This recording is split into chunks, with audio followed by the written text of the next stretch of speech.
সংসদ নির্বাচন নিয়ে যে জটিলতা সৃষ্টি হয়েছে সেই জটিলতার সমাধানের জন্য ইসি সর্বোচ্চ চেষ্টা বর্তমানে চলছে। সীমানা নির্ধারণ করা হয়েছে, সেই সীমানা নির্ধারণকে কেন্দ্র করে বিভিন্ন স্থানে জটিলতা সৃষ্টি হয়েছে।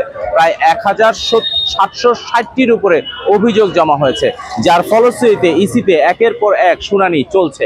আজ দ্বিতীয় দিনের দ্বিতীয় ধাপের শুনানি ইতিমধ্যেই শুরু হয়েছে এবং এখান থেকে আপনারা যে স্থানটি দেখছেন, এখান থেকে টোকেন সংগ্রহ করে যারা শুনানিতে অংশগ্রহণ করবে তারা আসলে টোকেন সংগ্রহ করে ভিতরে যায় এবং প্রত্যেকটি দলেরই যারা আইনজীবী আছেন তারা ভিতরে প্রবেশ করেন এবং ভিতরে যে নির্বাচন কমিশনের যে অডিটর রুম আছে সেই অডিটর রুমেই এই শুনানি অনুষ্ঠান হয়ে থাকে।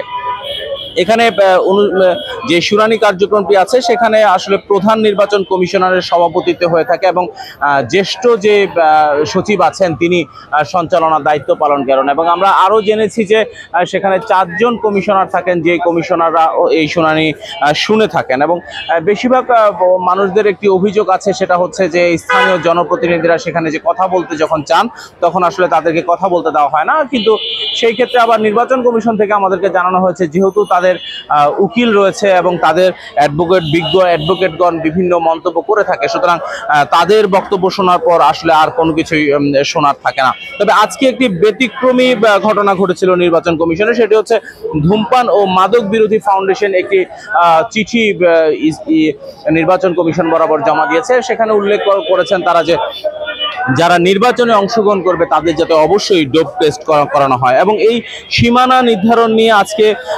গতকালকে যেরকম অনাকাঙ্ক্ষিত ঘটনা ঘটেছিল সেরকম কিছু না ঘটলেও আজকেও মানববন্ধন ঘটেছিল, কারণ একটি নির্বাচনী আসন কমানো হয়েছে এবং গাজীপুরে জনসংখ্যার উপর ভিত্তি করে একটি নির্বাচন আসন বাড়ানো হয়েছে।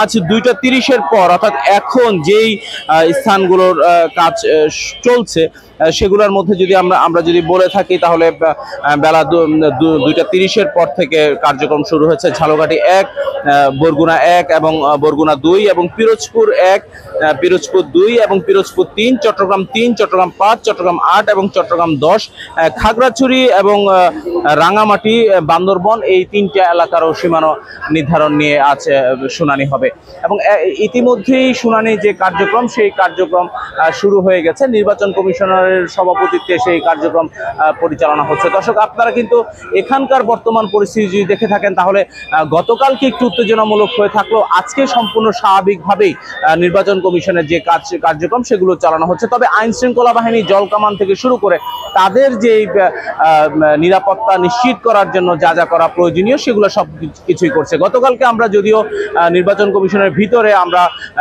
অনেক বাহিনীর সংখ্যা বেশি দেখেছি, কিন্তু সেই তুলনায় আজকে শুধুমাত্র আনসার বিটিভি ভিতরে ডিউটি করছে। এই ছিল আসলে নির্বাচন কমিশন থেকে এই পর্যন্ত সর্বশেষ আমার কাছে।